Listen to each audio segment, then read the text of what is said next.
So I meet this couple, and they're asking me all about Britain because they haven't been there in 7 years. They're expats, and they're going, so what's going on in Britain? What's everything? I hear that Scotland and England are fighting. What? No, they're not fighting. Well, I hear Scotland wants to be independent. Yeah, probably they do. I don't fucking know. I always thought they were independent. I'm American. We're in Scotland. Different place, different money. Great. Scots will put stuff on their money. You can print your own money in Scotland if you have a basement. They'll just put anything on there. Hey, here's a guy who invented mouthwash. He's on the £5 note. I love Scotland, but I can't, you're not going to get both sides of the story. If you go to Scotland, they're going to be very vociferous about being independent. You come here and Brits are like, blah. So in order to, sort of neutralize it, what I like to do is go to the Aberdeen Steakhouse in London and just listen to the nuanced discussions, which generally sound something like this. Who do I have to fucking blow to get a waiter at this shithole? I believe that means Scottish independence is going to be a long, arduous process. You call this fucking béarnaise sauce? This is lemon-flavored dog vomit, you fuck! Scotland's intro into the Euro will not be that easy. $3.95 for breadsticks? What the fuck? I didn't even order them. Prices may rise in Scotland if they become independent. I don't fucking know. John Lewis weighed in on the whole situation. John Lewis, we cannot guarantee that prices of our goods and services won't rise if Scotland becomes independent. Never in the rhetoric of history has a department store ever weighed in on a situation before. Rob Roy, William Wallace, John Lewis. There are decades when nothing happens, and there are days when decades happen, and then there's the 3-day mattress sale at John Lewis. No, nobody's fighting. Hey, Rich, I hear they're eating horse meat. What? I hear they're eating horse meat in Britain. Not voluntarily. They found some horse meat and some ready-to-eat meals for one. Ready-to-eat meals for one. Here's a saying you only hear in Britain. Well, that went surprisingly well. Only Brits would say that. Well, we thought it was going to be shit, but it wasn't as shit as we thought it was. It was kind of tasty horse meat. I didn't mind it. Not everyone is eating horse meat. It's not a depression. They found it. Look, it's some people who were buying a ready-to-eat meal for one, and because they're Brits, they had to pretend like they were upset about it and shocked. Who would put horse meat into my ready-to-eat meal for one? I'm shocked. As if you were walking through the supermarket. Hey, come here, fella. Do you work here? Do you work here? I would like to treat myself to a sumptuous Italian meal this evening.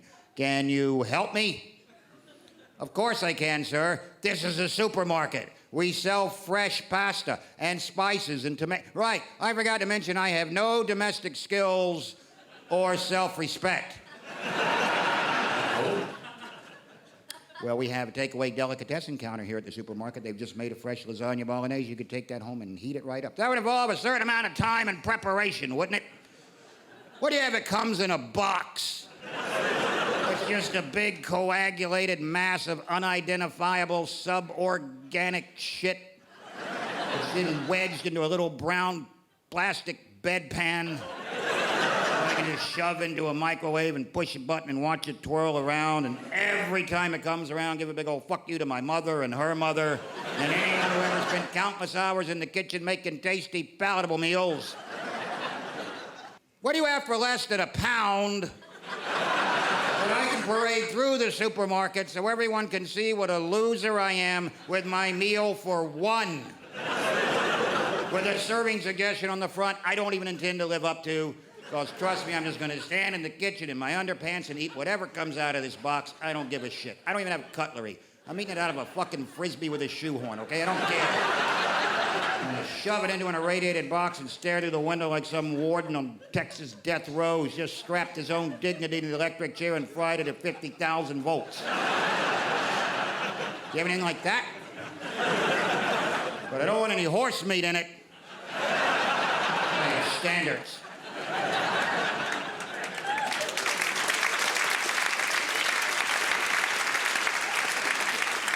They found horse meat in the meatballs at IKEA. You can't even take your goddamn family out to a furniture store for a decent meal anymore. What's going on in this country? They need to make a movie. They need to keep making those feel-good movies. They need to make a movie about a town that doesn't have a Primark. These poor, devastated people don't even have a Primark. Because Brits love that particular brand of film. There's one play or theater is right next door. It's called Kinky Boots. It's a bit weird. It's just, I don't know, it's a devastated shoe company in Northampton, and some transvestite comes along and decides that he can design a shoe for men that comes up to their thighs and saves the town. That's it in a nutshell. I mean, I actually haven't seen it, but it sounds pretty. It's like, yeah, that's uplifting in a creepy kind of way. Brits love that. Brits, every few years they have to make that feel-good story. That story of, last year it was called Pride. The feel-good film of 2015, Pride. About a couple of gay activists who come to the aid of a devastated Welsh mining town. My guess is that there is a scene in that film where someone stood in the village hall. Maggie Thatcher has devastated our small Welsh mining town. Fortunately, I know a couple of gay activists. Now, hear me out. And you think, wait a minute, haven't I seen this film before? Oh, maybe 20 years ago. Maggie Thatcher has devastated our small northern mining village. Fortunately, I know a small boy who likes the ballet. A couple years later, full Monty. Maggie Thatcher has devastated our steel industry. Fortunately, I know some men who aren't averse to taking off their clothes and rubbing their sweaty crotches into old women's faces. Hear me out. Breast off. Maggie Thatcher. I know somebody who plays the flugelhorn.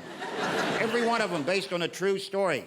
Are there any villages left in Britain that haven't been befriended by disparate groups of enthusiasts?